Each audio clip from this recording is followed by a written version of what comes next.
اس programme کے اخراجات جو اسمر منسٹریز کے دوست اور پارٹنرز ادا کرتے ہیں۔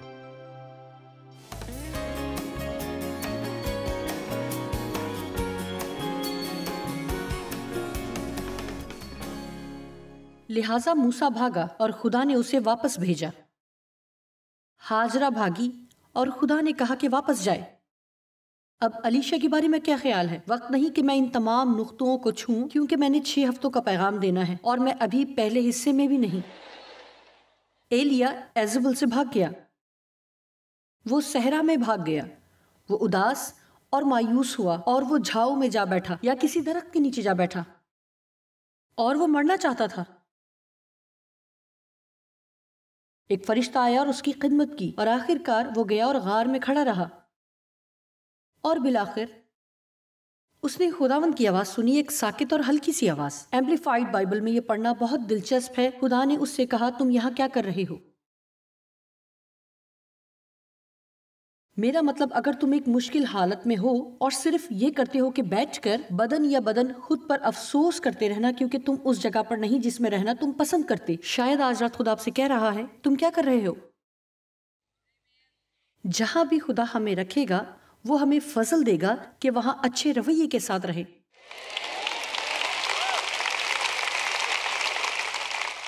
میں نے کہا خدا ہمیں جہاں کہیں بھی رکھے گا تو یہ فضل بھی بخشے گا کہ وہاں اچھا رویہ رکھ سکوں۔ آپ کبھی نہیں جانیں گے کہ کس طرح کا پھل آپ نے پایا جب تک یہ نچوڑا نہ جائے۔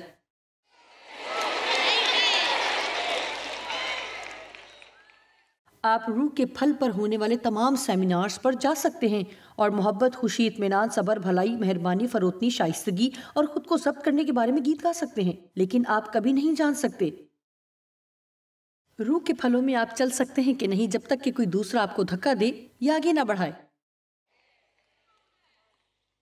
اس لیے یہ نہ سوچیں کہ خدا آپ کو مشکل جگہوں سے نہیں گزارے گا، کیونکہ نہ صرف اس سے گزریں گے بلکہ وہ رہنمائی بھی کرے گا۔ روح القدس نے یسوع کی رہنمائی کی تاکہ بیابان میں 40 دن 40 رات تک آزمایا جائے۔ وہ وہاں ادھر ادھر پھرتا نہ رہا کہ شاید وہ وہاں کھو گیا ہو۔ روح القدس نے اس کی رہنمائی کی تاکہ وہ آزمایا جاتا۔ اس نے ابلیس سے مقابلہ کرنا تھا اور ابلیس کو یہ بتانا تھا کہ وہ اس سے ہارنے والا نہیں۔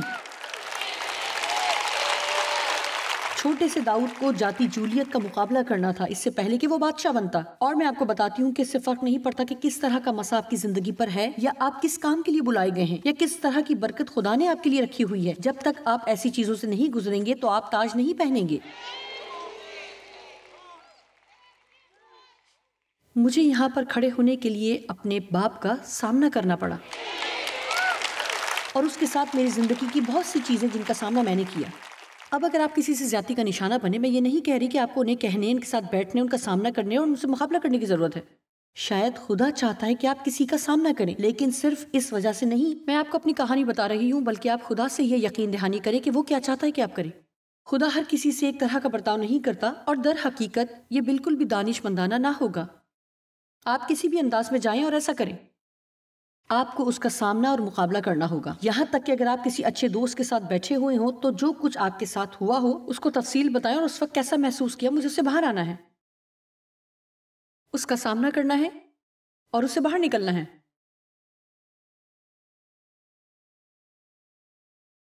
آپ یہاں کیا کر رہے ہیں؟ دوسری دفعہ اس نے کہا آپ یہاں کیا کر رہے ہیں؟ اور اگر آپ پہلا سلاطین 19 باب پڑھیں، خدا نے اس سے کہا میں چاہتا ہوں کہ تم غار سے باہر آؤ، جہاں سے تم آئے وہاں واپس جاؤ، کام شروع کرو، نئے نبی کو مسح کرو، نئے بادشاہ کو مسح کرو۔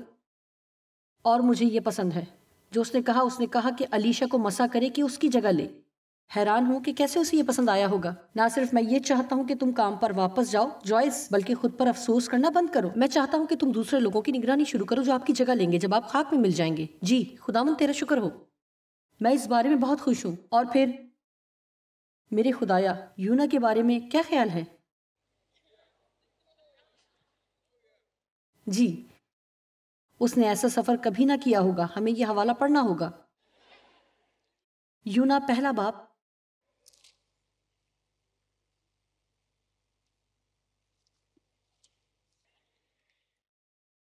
یونا پہلا باب پہلی آیت۔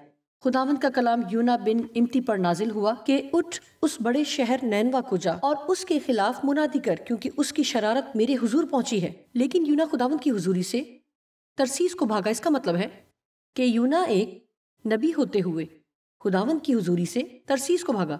اگر آپ نقشے پر دیکھیں کہ ترسیس اس جگہ سے بالکل مخالف سمت پر ہے جہاں خدا نے کہا۔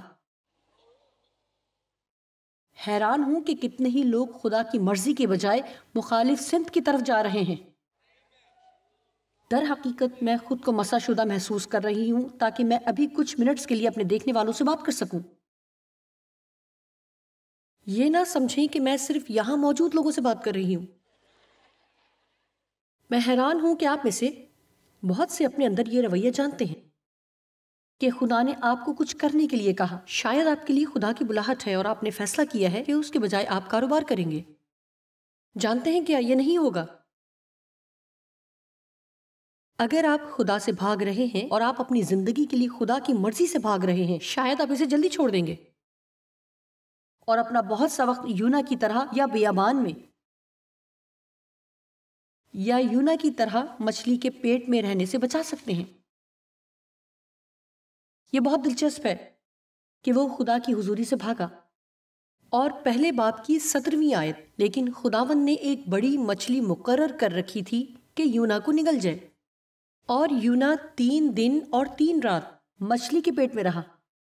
اب دوسرا باب مچھلی کے پیٹ کے تجربے کے بارے میں، یعنی بحری نباتات اس کے سر پر لپٹنے اور لہروں کے بارے میں بتاتا ہے۔ میرا مطلب، کیا آپ اس گندگی اور بدبو کا اندازہ لگا سکتے ہیں؟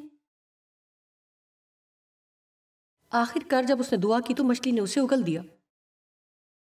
تیسرا باب پہلی آیت، اور خداوند کا کلام دوسری بار یونا پر نازل ہوا کہ اٹھ اس بڑے شہر نینوا کو جا۔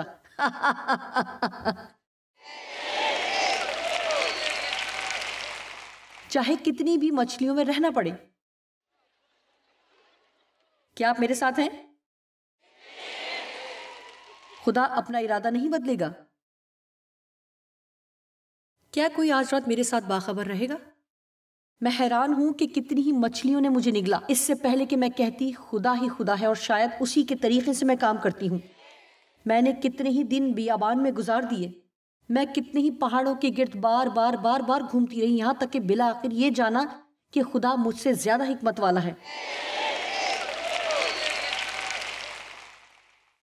آمین، آمین اور آمین۔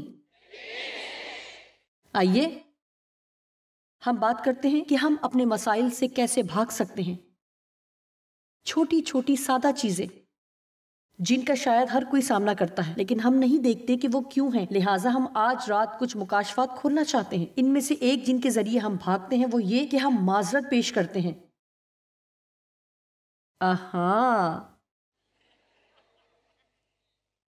لوقا 14:18۔ اس پر سب نے مل کر معذرت کرنا شروع کیا۔ پہلے نے اس سے کہا، میں نے کھیت خریدا ہے، مجھے ضرور ہے کہ جا کر دیکھوں، اسے دیکھوں، میں منت کرتا ہوں کہ مجھے معذور رکھ۔ دوسرے نے کہا، میں نے 5 جوڑی بیل خریدے ہیں اور انہیں آزمانے جاتا ہوں، میں تیری منت کرتا ہوں کہ مجھے معذور رکھ، اور یہ میری پسندیدہ ہے۔ ایک اور نے کہا، میں نے خاتون سے بیاہ کیا ہے،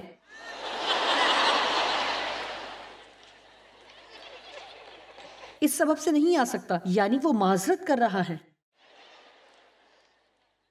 جی ہاں، سچائی سے مجھے یہ کہنا ہے، در حقیقت آپ میں سے شاید اس کی پرواہ نہ کرتے ہوں، لیکن جانتے ہیں کہ بہت سے لوگ معذرت کا استعمال کرتے ہیں کہ وہ خدا کے لیے کچھ نہیں کر سکتے کیونکہ ان کا خاندان ہے۔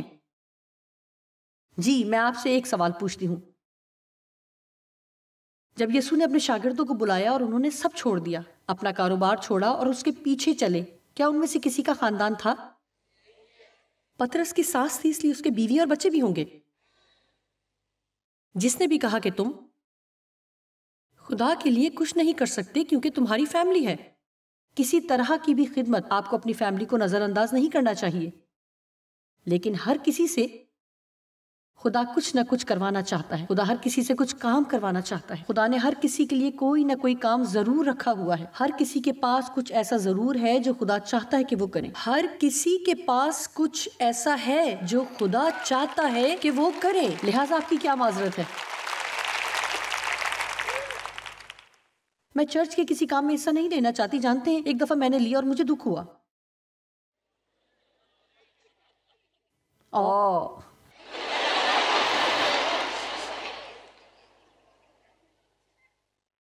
سنیں، میں چرچ میں بہت رنجیدہ ہوئی کہ میں نے سوچا کہ شاید میں اس دکھ سے باہر نہیں نکلوں گی۔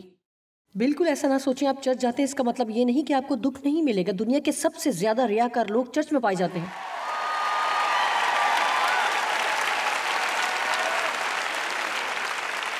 ہمیں صرف یہ یقین دہانی کرنی چاہیے کہ ہم ان میں سے نہیں۔ آمین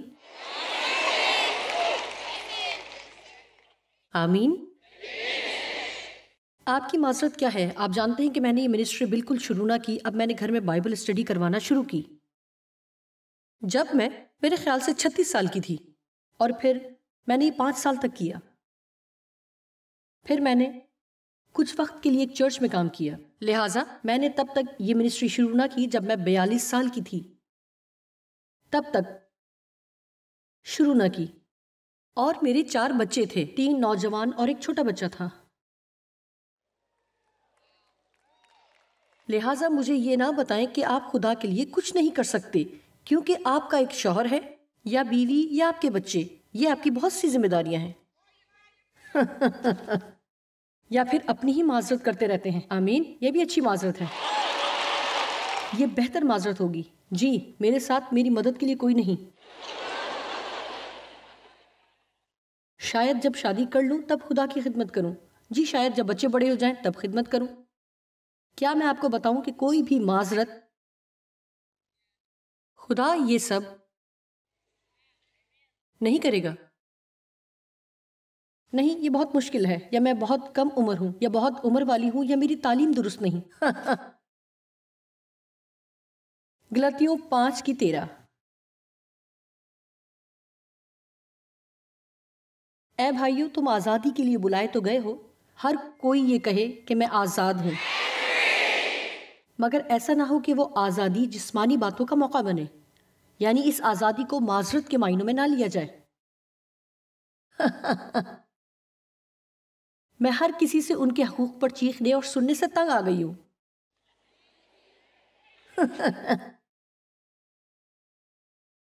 کیا میں آپ سے کچھ پوچھوں کہ کب آپ اپنے حقوق لیتے ہیں اور کب یہ ٹھیک ہوتا ہے؟ اور جب آپ میرے حقوق لے لیتے ہیں، آمین، معاف کریں لیکن مجھے صحیح سمجھ نہیں آ رہی، ایسے لگ رہا ہے کہ ہر کسی کو مسیحوں کے حقوق ملے ہیں۔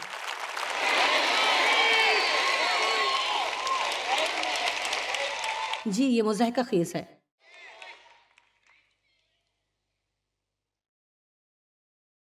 جو میں کرنا چاہتی ہوں اس کے لیے آزاد ہوں۔ جی، اگر یہ کسی دوسرے کو دکھ نہیں دے رہا، یہی بائبل کہتی ہے۔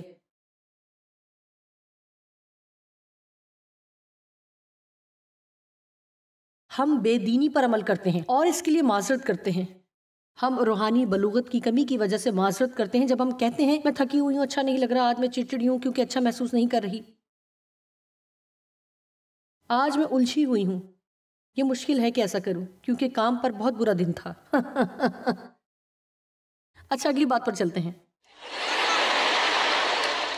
اصل میں معذرت ایسی وجوہات جو جھوٹ کے ساتھ بھری ہوتی ہیں۔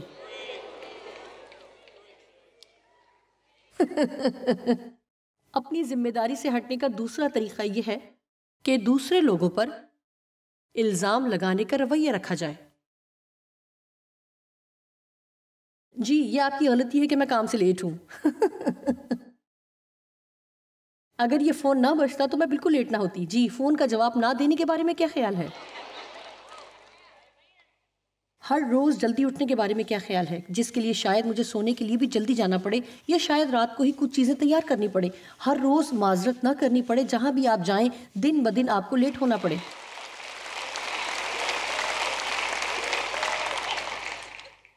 دیکھیں جہاں بھی جائیں اگر لیٹ ہونے کا مسئلہ ہے تو پھر یہ ایک مسئلہ اور یہ واقعی مسئلہ ہے جس کو حل ہونا چاہیے، کیونکہ یہ اچھا نہیں کہ دوسرے لوگ ہمیشہ آپ کا انتظار کرتے رہیں۔ لیکن جب تک آپ اس کے لیے معذرت کرتے رہیں گے تو اس سے آزاد نہیں ہوں گے۔ مجھے امید ہے کہ جب یہ ختم ہوگا تو پھر بھی آپ مجھے پسند کریں گے۔ اور جو لوگ ذمہ داریوں سے بہت زیادہ بھاگتے ہیں، آج کل والدین ایسے ہیں کیونکہ وہ نہیں چاہتے کہ کچھ چیزوں کا سامنا کیا جائے، وہ اپنے بچوں کو کچھ نہیں کہتے۔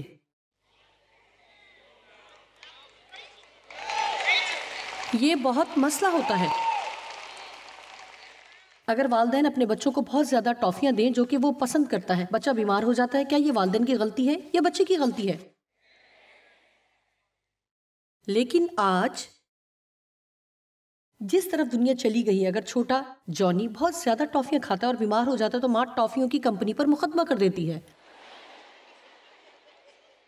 کہ اتنے مزے کی ٹافیاں بناتے ہیں کہ چھوٹا جانی اسے بہت پسند کرتا ہے اور وہ $1,000,000 لیتی ہے۔ کچھ چیزیں اتنی احمقانہ ہو چکی ہیں، لیکن آئیے میں مسیح میں ایک ایماندار ہوتے ہوئے بتاتی ہوں، وہ لوگ جو اس زمین کے خدا کو ظاہر کرتے ہیں، ہم اس دنیا کے نہیں، ہم اس میں ہیں لیکن ہم اس کے نہیں اور ہم اس کی مانند نہیں ہو سکتے۔ ہمیں ذمہ دار ہونا چاہیے۔ اب آئیے میں آپ کو کچھ اداس کرنے والی اور پر امید سبق بتاتی ہوں جس سے ہم کچھ سیکھ سکتے ہیں۔ اور میری ماں جانتی تھی کہ میرا باپ مجھ سے زیادتی کرتا ہے، کیونکہ جب میں 9 سال کی تھی تو میں نے انہیں بتایا تھا اور انہوں نے مقابلہ کیا، لیکن میرے باپ نے جھوٹ بولا اور میں ان کی وجہ سے دکھی رہی۔ کتنا اکیلا پن تھا۔ اور جب میں 14 سال کی تھی وہ گھر میں تھی اور میرے باپ کو عین وقت پر دیکھ لیا۔ وہ پیچھے مڑی اور گھر سے نکل گئی اور 2 گھنٹے بعد گھر آئیں اور کوئی دوسری بات نہیں کی۔ اب مجھے سمجھ نہیں آتی کہ کوئی ایسے بھی کر سکتا ہے، لیکن یہ ڈر تھا، یہ ان کا ڈر تھا، یہ وہ خوف تھا کہ وہ اپنا خیال بھی نہ رکھ سکتی تھی اور اگر انہیں چھوڑ دیا۔ اور 35 سال بعد یہ سب ہوا۔ انہوں نے آخر کار مجھے کہا کہ مجھے معاف کر دو کہ میں نے آپ کے باپ کو وہ سب کرنے دیا، میں صورتحال کا سامنا نہ کر سکی۔ جی، اب میں آپ کو دکھاتی ہوں کہ بھاگنے سے کیا ہوتا ہے۔ اگر میری ماں نے میرے باپ کا مقابلہ کیا ہوتا اور اپنا ایمان خدا پر رکھتی اور کہا ہوتا کہ میں نہیں جانتی کہ کیا کروں گی، لیکن میں اپنی بیٹی کو اس حالت سے نکال رہی ہوں، خدا میری حفاظت کرے گا، وہ میری مدد کرے گا۔ میری زندگی کتنی مختلف ہو سکتی تھی، میرے بھائی کی زندگی اس طرح نہ بدلتی جس طرح یہ ہو گئی تھی، اور میری ماں کی زندگی اس طرح نہ ہوتی جس طرح ہو گئی۔ اور میرے خیال سے شاید آج رات کے لیے پیغام کسی کے لیے بہت اہم ہو، شاید اس جگہ پر نہیں، شاید جو ٹی وی پر دیکھ رہے ہیں۔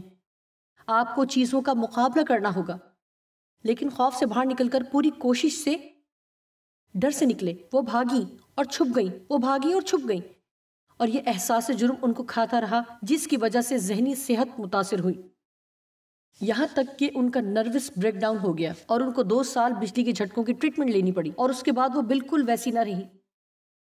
میرا مطلب ہے کوئی بھی ماہر آپ کو بتائے گا کہ تقریباً 80% بیماریاں دباؤ کی وجہ سے ہوتی ہیں۔ یہاں تک کہ میں نے اپنی زندگی کے اس تمام بگاڑ کا مقابلہ کیا، مجھے شدید سر درد رہتا، میرے ہارمونز بگڑ گئے، میں ہر وقت تھکی رہتی۔ آپ ایسی چیزوں سے چھپ اور بھاگ نہیں سکتے، کیونکہ وہ آپ کا سامنا کرتی رہیں گی۔ آئیے میں آپ کو کچھ بتاؤں، کسی بھی جگہ خدا آپ کی رہنمائی کرے گا، کسی بھی جگہ جہاں خدا آپ کی رہنمائی کرے گا وہ آپ کو لے جانے کے لیے تیار ہے، آپ کو فتح کی طرف لے کر آئے۔ آمین۔ یہ وقت ہے، یہ وقت ہے، یہ وقت ہے کہ بھاگنا بند کریں۔ جی آئے خدا کی تعریف کریں، خداوند جو یہاں موجود ہے۔ خدا سے دعا کر رہی ہوں جوائس تو ٹھیک رہے، جن کو اپنی زندگی میں کسی چیز کا مقابلہ کرنے کی ضرورت ہے۔ سب سے پہلے وہ یہ جانیں کہ تو ان کی رہنمائی نہیں کرے گا جہاں انہیں رکھ نہ سکے، اگرچہ شاید ہی مشکل بھی ہو سکتا ہے، آخرکار اس کے مستحق ہوں گے۔ ان کو جلدی میں رہنے کی ضرورت نہیں، ان کو دعا اور تجھ سے سننے کی ضرورت ہے اور پھر قدم اٹھانے کی ضرورت ہے۔ ایک قدم ایک وقت میں، اس لیے میں خاص مسا کے بہاؤ اور مسا کو مانگتی ہوں۔ یہ مسا دلیری اور حوصلہ مندی کا مسا ہو، تاکہ وہ اپنی زندگی میں اس طرح کی چیزوں سے نہ بھاگیں۔ میں شکر کرتی ہوں کہ تو نے لوگوں کو آزاد کیا، یسوع کے نام میں، آمین۔ شکریہ۔ میں بعض دفعہ سوچتی ہوں کہ ہم سب میں یہ رجحان ہوتا ہے کہ ان چیزوں سے بھاگے جن کا سامنا کرنا چاہیے۔ کیا آپ کی زندگی میں کوئی ایسی بلا ہے جو آپ ایمان رکھتے ہیں کہ خدا چاہتا ہے کہ اس کا مقابلہ کیا جائے، آپ اس سے بھاگ رہے ہیں؟ جی، خاموش کھڑے ہوں اور خداوند خدا کی نجات کو دیکھیں۔ وہ آپ کی مدد کرنا چاہتا ہے، لیکن آج اس کے پاس ایمان سے نہ کہ ڈر سے جانا ہے۔